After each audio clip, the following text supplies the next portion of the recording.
Physical paintings वहां पर होती है या फिजिकल आर्ट यहाँ पर होता है, किसके पास फिलहाल वो आर्ट है या फिर किसने वो आर्ट फिलहाल खरीदा है। तो जितनी भी बार वो आर्ट बाद में बेचा जाएगा उसकी 10% अमाउंट आपको मिलती चली जाएगी।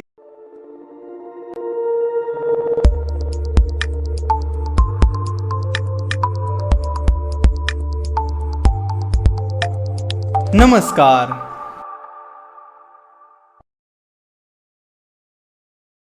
माइक विंकलमैन नाम के व्यक्ति ने, जिन्हें बीपल के नाम से भी जाना जाता है, उन्होंने रिसेंटली अपना एक आर्ट बेचा है $69 मिलियन में, यानी करीब 500 करोड़ रुपए में। यह आर्ट खरीदा है इंडियन ओरिजिन के एक बिजनेसमैन जिनका नाम है Vighnesh Sundaresan. Recently Jack Dorsey ने भी अपना पहला ट्वीट बेचा है करीब $2.5 मिलियन, यानी 18 करोड़ रुपए में।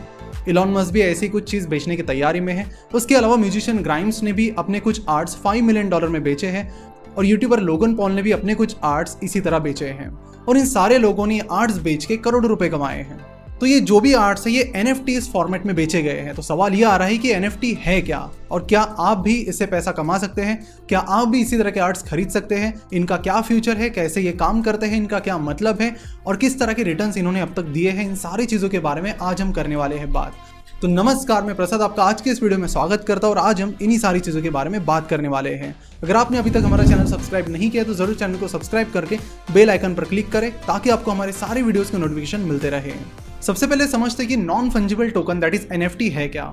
फंजिबल का मतलब है रिप्लेसिएबल और नॉन फंजिबल का मतलब है कि नॉन रिप्लेसिएबल।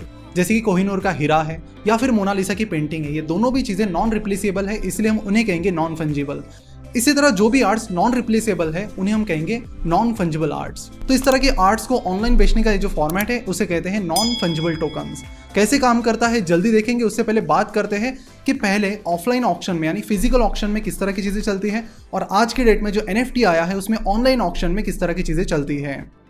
ऑफलाइन ऑक्शन में हम देखते हैं कि जिन लोगों को अपनी पेंटिंग या आर्ट्स बेचना है वो वहाँ पर जाते हैं और जिन लोगों को खरीदना है वो बीड लगाते हैं। जो हाईएस्ट बीड होती है उस पर वो आर्ट बेचा जाता है। उसी तरह जब मजनू भाई को अपनी बहुत ही बेहतरीन पेंटिंग जब बेचनी थी तब वो ऑफलाइन ऑक्शन में गए और वहां पे उन्होंने अपनी पेंटिंग बेची। लोगों ने बीड लगाकर जो हाईएस्ट बीड थी उस पर उनकी पेंटिंग बेची गई।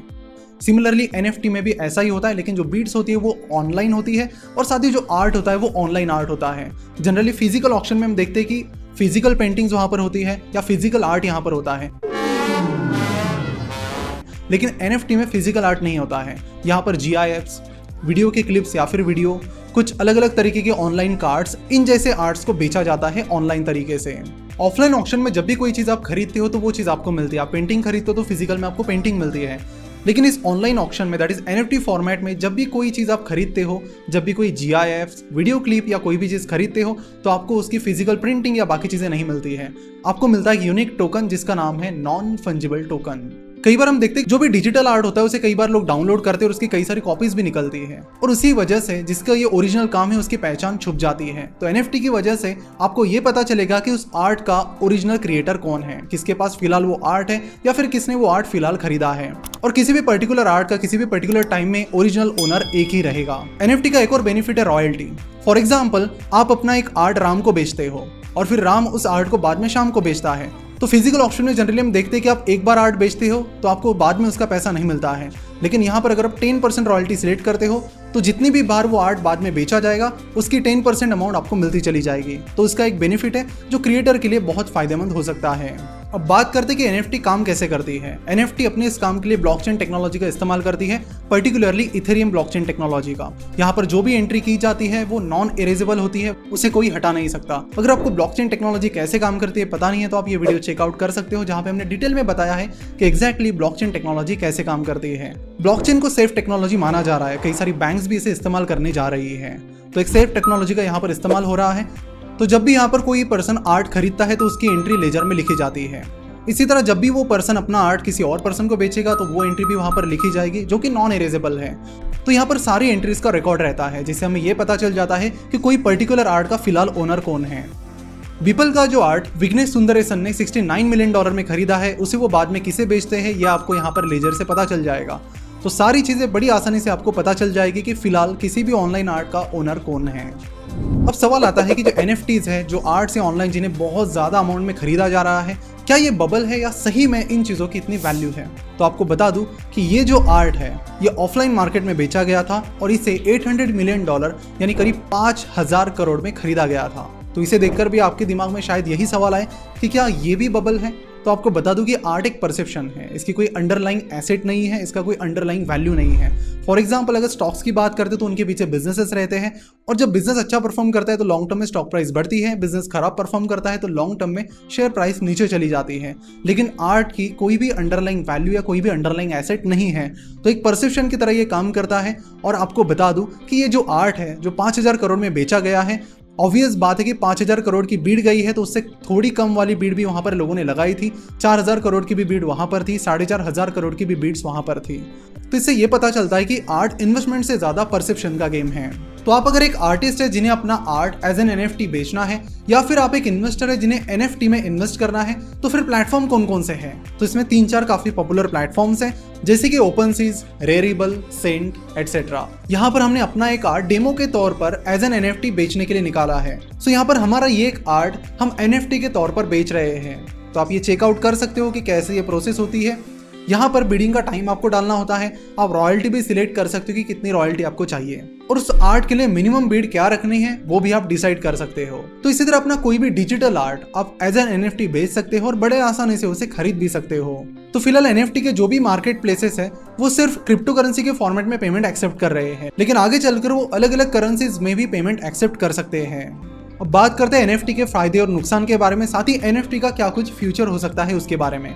तो NFT का पहला फायदा यह है कि क्रिएटर के लिए काफी अच्छी चीज साबित हो सकती है, बिकॉज यहाँ पर आपको मिलती है रॉयल्टी जब भी आपका आर्ट रीसेल होता है। उसके अलावा इससे पहले कई सारा डिजिटल आर्ट कॉपी किया जाता था जिससे पता ही नहीं चलता था कि उसका ओरिजिनल ओनर कौन है। तो यहाँ पर ये प्रॉब्लम भी हो जाएगी सॉल्व NFT की मदद से।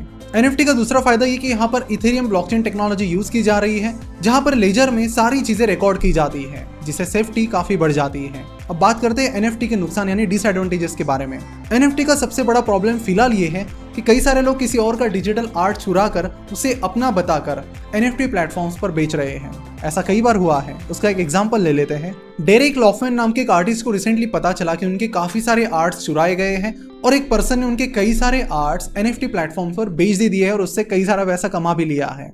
और खास बात है कि उस पर्सन ने अपने आप को वहां पर वेरीफाई भी कर लिया है उन प्लेटफॉर्म्स के ये बताकर कि मैं ही असली डेरेक लॉफमैन हूं, जबकि वो था नहीं। तो इससे ये पता चलता है कि कोई भी बड़े आसानी से फिलहाल किसी और का ओरिजिनल आर्ट चुरा सकता है और उसे NFT प्लेटफॉर्म पर बेच सकता है, और वहां पर वो बड़े आसानी से वेरिफिकेशन भी ले सकते हैं।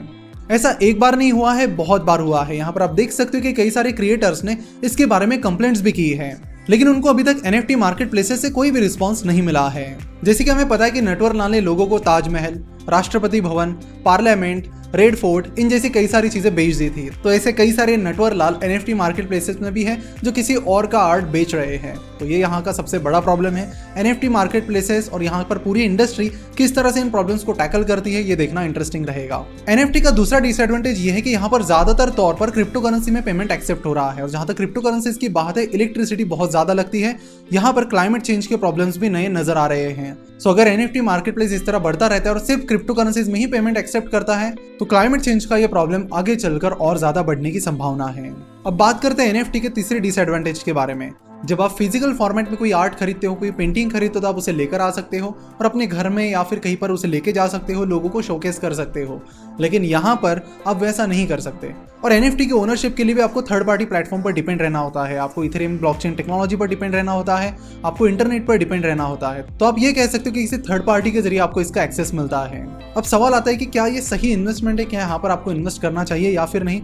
तो आपको बता दूं कि पिछले 35 सालों की बात करते तो पिछले 35 सालों में इंडियन स्टॉक मार्केट ने लगातार 14% के कंपाउंडेड सालाना रिटर्न दिए हैं। अगर हम गवर्नमेंट बॉन्ड की बात करते तो उन्होंने 8% के करीब रिटर्न दिए हैं। FD की बात करते तो उन्होंने 6.5-7% की रिटर्न दिए हैं।